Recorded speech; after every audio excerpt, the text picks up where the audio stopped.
Vamos lá, galera. Bom dia, boa tarde, boa noite, para quem vai assistir essa aula aí em outros momentos, né? Estou aqui agora à noite, dia 22, 6 e 9, gravando essa aula para vocês, tá? 22 de abril. Vamos embora para mais uma aula sobre História do Ceará. Dessa vez, História do Ceará republicano. Amanhã estamos terminando, tá? Essas aulas aqui, essas gravações. Hoje teremos aulão de legislação também, amanhã aulão de legislação, sexta-feira aulão de português. E amanhã estaremos terminando com História do Ceará contemporâneo, né?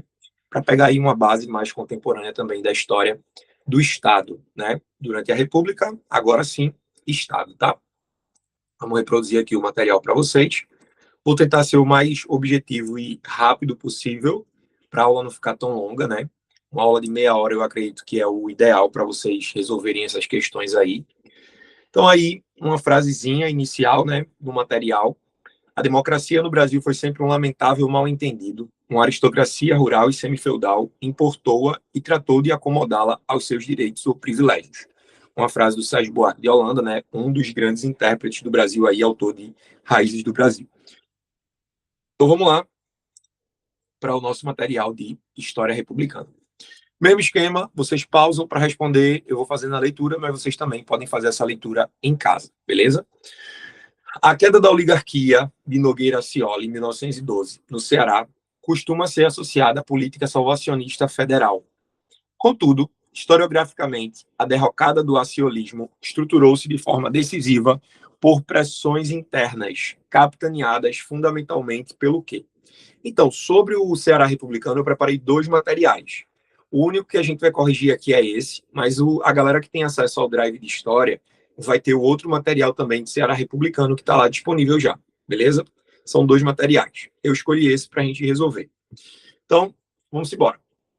Pela revolta armada dos grandes senhores de engenho do Cariri, que exigiam maior autonomia fiscal para a exportação de rapadura, pela aliança revolucionária entre o proletariado fabril emergente e as ligas camponesas anarquistas do litoral leste, pela insatisfação ativa da burguesia comercial de Fortaleza, grupos intelectuais, estudantes e setores da classe média urbana, historicamente alijados do centro de decisões do clã Scioli, essa tá boa, né? Pela excomunhão imposta pelo bispo de Fortaleza, que insuflou o fanatismo religioso contra as políticas seculares do governo estadual, pelos coronéis da Zona Norte que monopolizavam a economia da carnaúba e financiaram tropas mercenárias para invadir o Palácio da Luz. Aqui, pessoal, a nossa resposta correta é a letra C, tá? A historiografia de Ayrton de Farias destaca que o aciolismo sufocava o surgimento de novos atores políticos. A oposição mais ferrenha em 1912 não veio do campo, mas da cidade. Intelectuais como a padaria espiritual, que tecia críticas, né, à oligarquia Scioli no Ceará, estudantes, aí representado pela passeata das crianças, jornalistas e comerciantes de Fortaleza, esses intelectuais, né, autodenominados a padaria espiritual, era um conjunto de intelectuais que tinha, inclusive, a publicação de um jornal chamado Pão, onde eles faziam críticas, sátiras, né, mas principalmente críticas políticas ao governo do estado do Ceará, aí comandado pela oligarquia Scioli, tá bom? Talvez, caindo numa questão sobre república, cobrem algo sobre isso aí. Jornalistas e comerciantes de Fortaleza que desejavam modernização política e econômica, além dos currais eleitorais do interior, tá? Eu acredito que eu li um livro de um dos representantes daí da padaria espiritual, que é o Isaías Caminha, se não me falha a memória. O Bom Crioulo, salvo engano é ele, faz parte também da padaria espiritual, né? Boa parte dessa elite intelectual também, ela vem do século XIX, né? Do período ali de transição do século XIX para o século XX. Salvo engano, é o Isaías Caminha, tá? Vamos embora.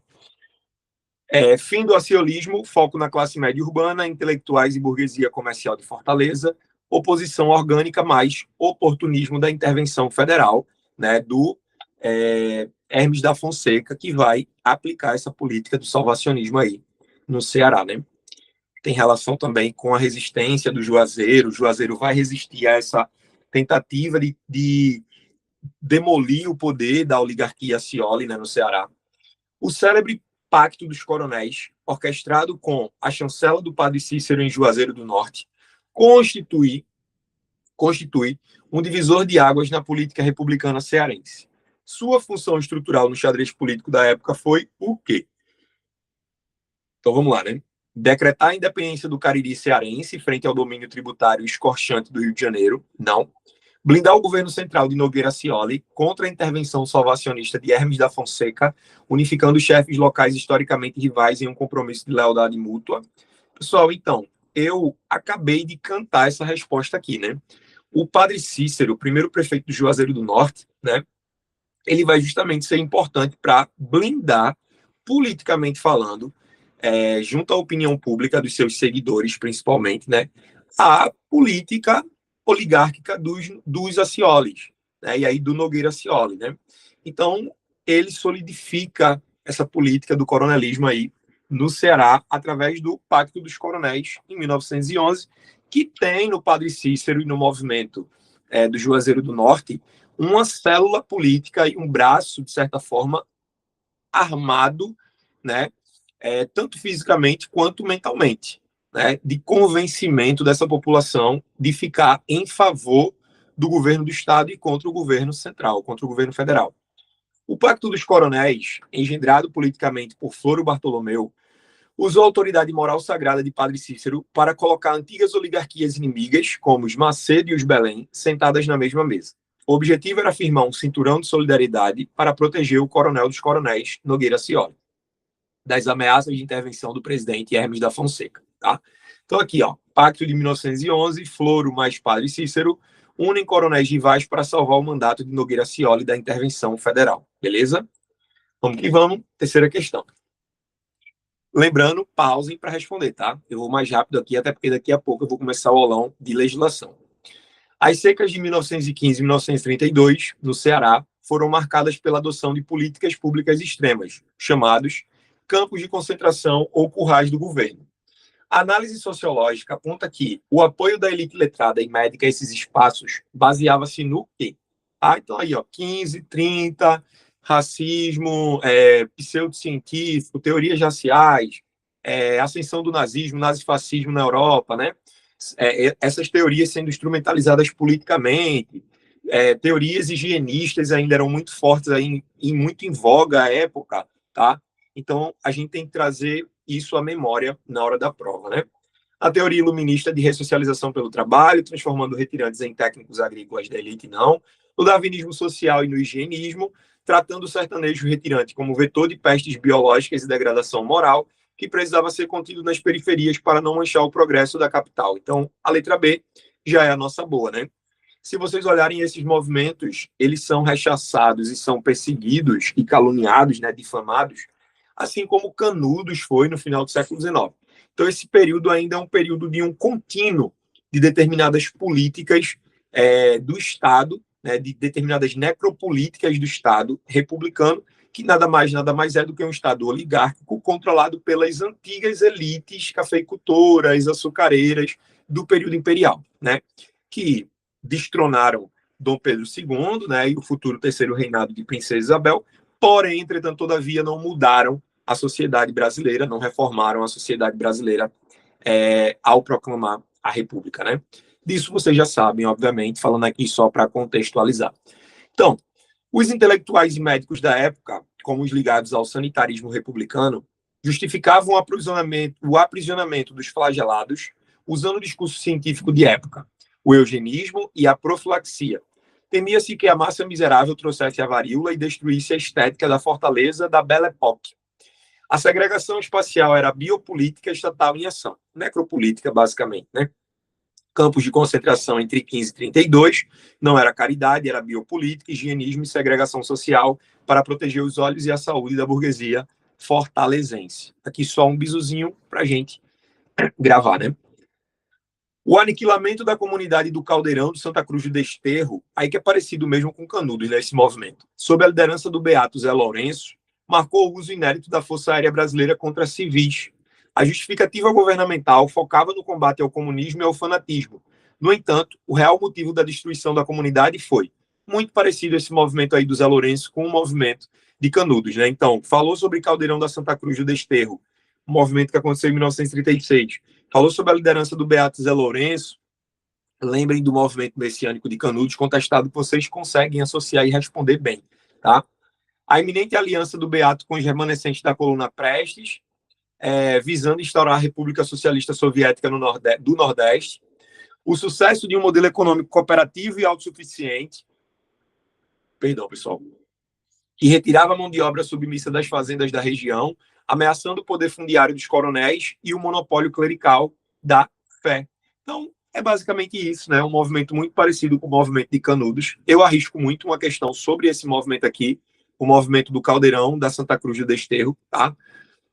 E aí talvez a banca esconda algumas informações, como o próprio nome do líder, né, do Beato Zé Lourenço. A data não, geralmente a data aí vai vir. Mas assim, traga perguntando a vocês qual foi o motivo de tanta represália contra essa comunidade, tá? Então, basicamente isso aqui, né? O Caldeirão não era comunista, nem oferecia risco armado ao Estado Novo. Seu verdadeiro crime foi dar certo. Os sertanejos produziam sua comida, dividiam o excedente e, principalmente, não precisavam se sujeitar à semi-escravidão do latifúndio vizinho. Os coronéis perderam mão de obra barata, a igreja perdeu o dízimo e a obediência cega, o Estado Vargas simplesmente atendeu ao pedido de extermínio da elite local, né? E interessante notar que isso aqui já durante antes do Estado Novo, né? Então, antes da ditadura varguista, mesmo assim, o Caldeirão foi massacrado. A tragédia do Caldeirão, 1936, extermínio motivado por quebra de monopólio, a autogestão camponesa assustou os coronéis e o clero tradicional. Galera, vou colocar outra questão aqui e vou pegar o carregador do notebook rapidinho, tá? Porque senão ele vai descarregar aqui. Jogo rápido. Espera aí.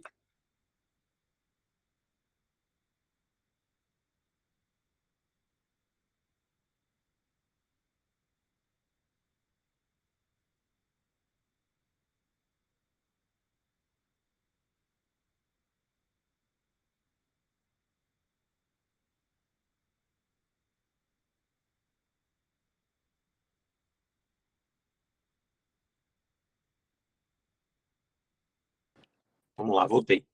Desculpem aí, tá? Mas é bom que deu para vocês já pausarem para ler isso aí. Ao estudar o papel da Liga Eleitoral Católica no Ceará após 1930, constata-se a sua monumental ingerência na política estadual. A relação da Liga Eleitoral Católica com a Ação Integralista Brasileira e o governo interventor de Menezes Pimentel caracterizou-se pelo quê? Vamos lá. Pela rejeição explícita do conservadorismo e a luta em favor de uma democracia representativa, laica e pluralista, pela profunda simbiose ideológica assentada no anticomunismo, no moralismo e na defesa da ordem, operando como a verdadeira base de sustentação do autoritarismo do Estado Novo Cearense, pela denúncia sistemática das arbitrariedades de Vargas, o que levou ao banimento de todos os bispos cearenses e ao fechamento dos templos católicos, pela fusão orgânica com o Partido Comunista, sob a lógica de que o cristianismo primitivo exigia a imediata reforma agrária em terras improdutivas, pelo distanciamento absoluto das esferas do poder público, restringindo sua atuação exclusivamente, aqui palavra excludente, né, aos orfanatos e ações filantrópicas de domingo. E aí, pessoal, ó, Liga Eleitoral Católica no Ceará após 1930. Monumental ingerência política estadual, a relação da LEC com a Ação Integralista Brasileira e o governo interventor de Menezes Pimentel caracterizou-se pelo quê? Qual alternativa vocês marcariam aí? Pela fusão orgânica com o Partido Comunista, não. Pela denúncia sistemática das arbitrariedades de Vargas, o que levou ao banimento de todos os bispos cearenses e ao fechamento de templos católicos. Também tem uma generalização, né, pessoal? A alternativa correta aqui, para quem conhece mais o movimento da Ação Integralista Brasileira, ficaria mais fácil de resolver, né? O A e B é o movimento integralista, o movimento fascista tupiniquim, né? Comandado pelo Plínio Salgado. Então aqui, ó, pela profunda simbiose ideológica assentada no anticomunismo, no moralismo e na defesa da ordem, operando como a verdadeira base de sustentação do autoritarismo do Estado Novo cearense, tá? E aqui citando o governo interventor do Menezes Pimentel. Mal sabiam os integralistas que Vargas também usaria eles e depois, né, os excluiria ali da tentativa de tomar o poder. No Ceará, o Estado Novo foi gerido por Menezes Pimentel, homem chancelado pela Igreja. Havia um casamento perfeito entre o fascismo tropical, integralismo, o autoritarismo varguista e o conservadorismo da Igreja Católica Cearense, liderada por Dom Manuel. Todos compartilhavam ódio ao laicismo, ao comunismo e a qualquer movimento popular independente, tá? Então, a LEC e o Estado Novo, simbiose perfeita. O autoritarismo de Menezes Pimentel tinham as bênçãos da moralidade ultraconservadora, né, ultramontana, católica e do fascismo integralista. Vamos lá. No contexto da sedição de Juazeiro, destaca-se a figura do médico e político baiano Floro Bartolomeu. Para a moderna historiografia, a sua atuação refuta a tese do Levante como um mero fanatismo religioso, revelando o movimento da sedição de Juazeiro como o quê? E revelando, perdão, o Floro Bartolomeu como o quê? Tá? Um emissário messiânico que se julgava a reencarnação de São Sebastião, conduzindo tropas em trânsitos coletivos até Fortaleza. O líder da primeira grande revolução camponesa proletária da América Latina, organizada sob princípios marxistas-leninistas, disfarçados de pregações. O cérebro estratégico e oligárquico, que instrumentalizou o fervor dos romeiros do padre Cícero para derrubar a intervenção federal e reconduzir as antigas elites aciolistas ao poder. Basicamente isso aqui, tá, pessoal? Falou de sedição de Juazeiro, padre Cícero, Floro Bartolomeu, lembra também da oligarquia Acioli, tá? Floro Bartolomeu não era religioso fanático, era um operador político brilhante e pragmático. Compreendeu o poder bélico da multidão, compreendeu o poder bélico que o prestígio do padre Cícero possuía. No caso, a força, né, que ele tinha ali de agregar aquela multidão em torno dele.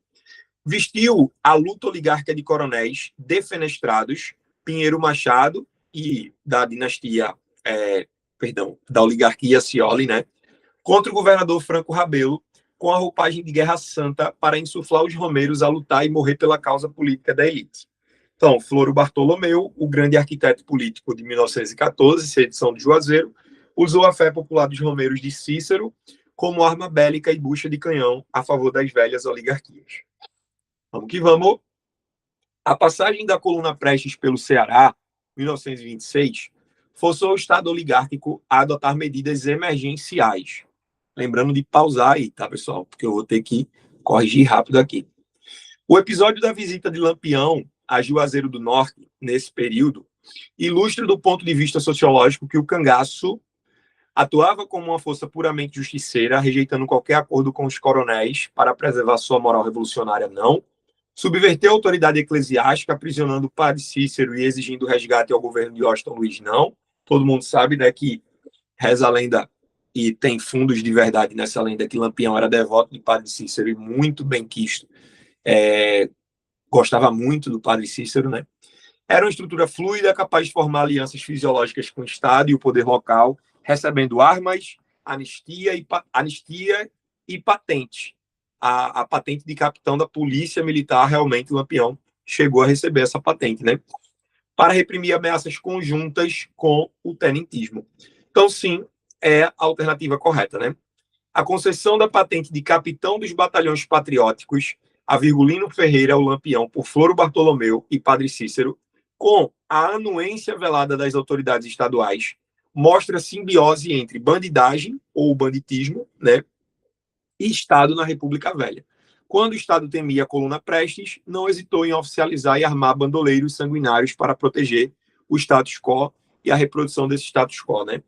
Lampião em Juazeiro, 1926, desmascara o Robin Hood nordestino. O cangaço negociava e se aliava às elites e ao Estado para massacrar movimentos tenentistas e movimentos populares também. Alguns vão dizer que Lampião ele flertava com o movimento da coluna Prestes, né? E vão dizer que ele, inclusive, não vai de encontro a Luiz Carlos Prestes, porque ele admirava o movimento em certo sentido, tá? Mas aí tem uma historiografia bem especializada falando sobre isso, né? Aqui em Pernambuco a gente vai ter o Frederico Pernambucano, que vai escrever obras, salvo engano tem uma obra dele, Guerreiros do Sol, obras sobre o cangaço que vocês podem aí depois se aprofundar. Aqui é para resolver questão do IFCE e correr para o abraço. A base econômica cearense na transição do Império para a Primeira República sofria mutações, consolidando Fortaleza como polo de exportação.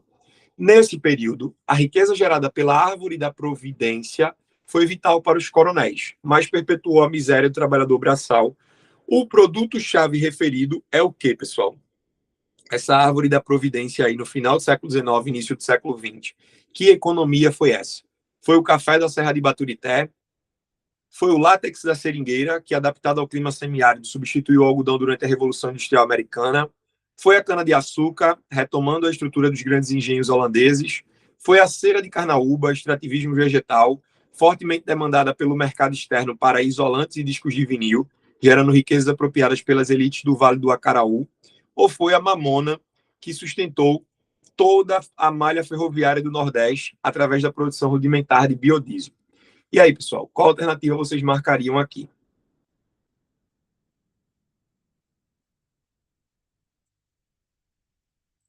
Essa daqui, inclusive, não vai ser a letra B, vai ser a letra D. Eu estava em dúvida nessa daqui também, tá, pessoal? Por quê? Porque a gente falou na aula passada que a gente vai ter o período da exploração do látex, né, e dos seringais, mas não nessa região cearense, né? É na região amazônica, tá? Então é mais para o norte. Na verdade, o que nós vamos ter aqui com as secas ali de 75 a 77, 77, 79, vai ter uma migração muito grande de retirantes cearenses para os seringais no norte, né, para os seringais amazônicos. Aqui a alternativa correta é a letra D, a cera da carnaúba, extrativismo vegetal, fortemente demandada pelo mercado externo para isolantes e discos de vinil. Isso aqui é uma questão bem boa, viu? Porque acho que poucas pessoas falam sobre isso aqui. Gerando riquezas apropriadas pelas elites do Vale do Acaraú. A carnaúba foi fundamental para o Ceará até meados do século XX, especialmente as exportações de sua cera para os Estados Unidos e Europa. Cidades como Sobral enriqueceram absurdamente, mas essa riqueza não chegou ao brocador, o trabalhador do corte da palha, que operava em regime de exploração assustador, preso à terra do coronel, né? Basicamente o mesmo regime de exploração dos seringais também.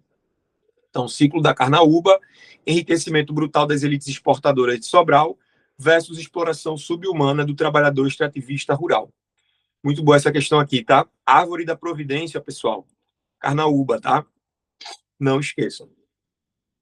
Com a democratização após a queda do Estado Novo, observou-se no Ceará um fenômeno político de continuidade e acomodação das elites. A prova historiográfica mais contundente desse continuismo foi o quê? Vamos lá. A rápida absorção das velhas elites conservadoras, ex-interventoras varguistas e lideranças da LEC nas engrenagens dos novos partidos como o PSD e o DN, mantendo o domínio político das oligarquias. A expropriação imediata de todos os latifúndios pertencentes aos interventores, não.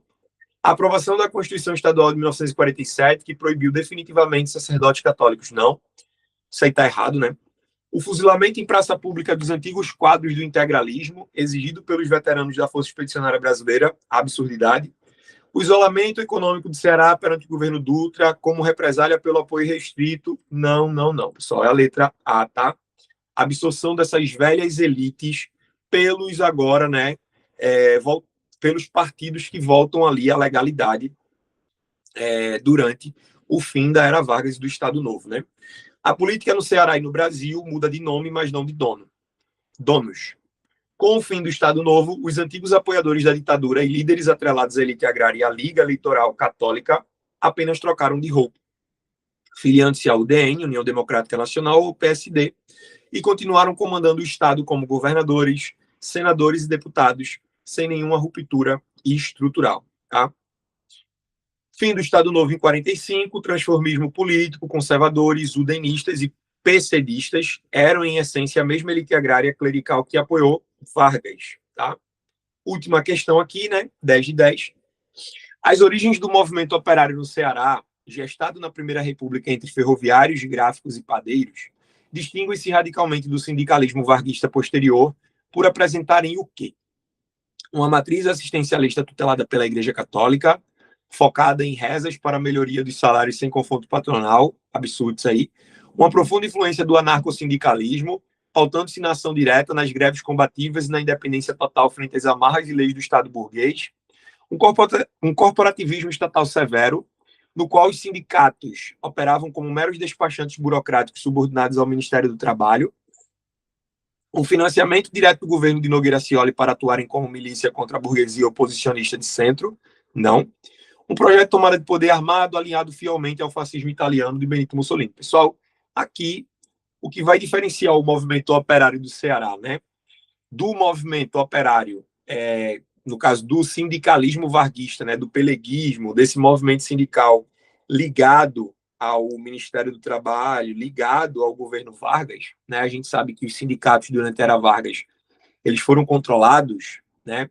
Que a CLT, sim, rolou em 1943 depois de muita luta, mas que os sindicatos continuaram sendo controlados pelo regime, é que esse movimento operário mais radical, ele é mais vinculado ao anarcossindicalismo, né? Que pregava greves mais combativas, que pregava ali, de certa forma, uma radicalidade maior de bater de frente mesmo com esse Estado burguês e que, infelizmente, né, não foi o movimento operário majoritário no Brasil. Né? Antes da cooptação feita por Getúlio Vargas em 1930, o peleguismo, os primeiros sindicatos cearenses eram bravios, ideologicamente anarquistas.